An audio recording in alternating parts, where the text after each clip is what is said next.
Howdy, everybody. We're here to discuss the Daffodil Project, which Hope initiated in our community, and we're going to be telling you a little bit about it. Hi, and thank you so much, Tom, No for the problem. support.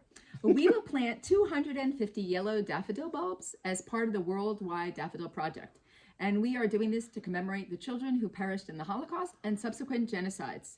The website is www.daffodilproject.net, and that's for the Worldwide Daffodil Project. The reason that they chose yellow daffodils is because that flower has 6 petals and it resembles the yellow star that was worn by people during the Holocaust. And why we were doing this is to have people reflect upon the treatment of people deemed as imperfect, unworthy, and have a chance to express themselves together. That's part of the history of the Holocaust, I think, and also part of our community. And to offer people an opportunity to meet and greet each other in the community in person rather than virtually. We will be outdoors. It's a safe venue. There's a couple venues, and you'll get that information later, for intergenerational and cross-cultural communication to occur.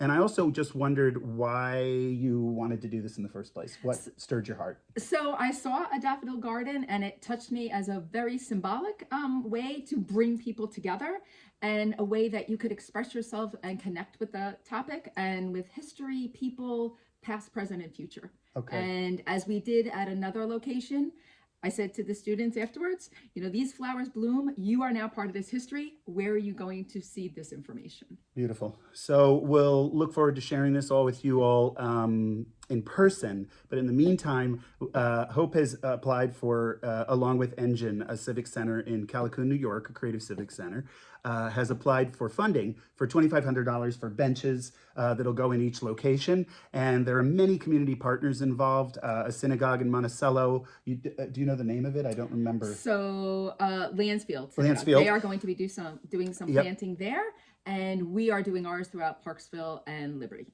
Right on. And I know that some kids are interested from the schools. Yes. And anyways, Sullivan 180 gave us a grant for $2,500 to help us do the benches. We have a $1,000 deficit to buy some of the bulbs, some of the artwork materials that we'd like for the students to have. So if you can help us out, we'd appreciate it. Any amount is great, and especially share it with your friends so that people can partake in this together as a community, just to come out in person and whatnot. And the dates and all the information will be in the GoFundMe campaign. And thank you, Hope. Oh, my pleasure. Thanks, Salt, for all the partners. And to it's Sullivan Allies Leading Together, and they had a lot to do with helping us support this whole idea. So thank you. Thank you all. And It's a have a good team day. effort. Right Thank on. you. We'll see you soon. Bye.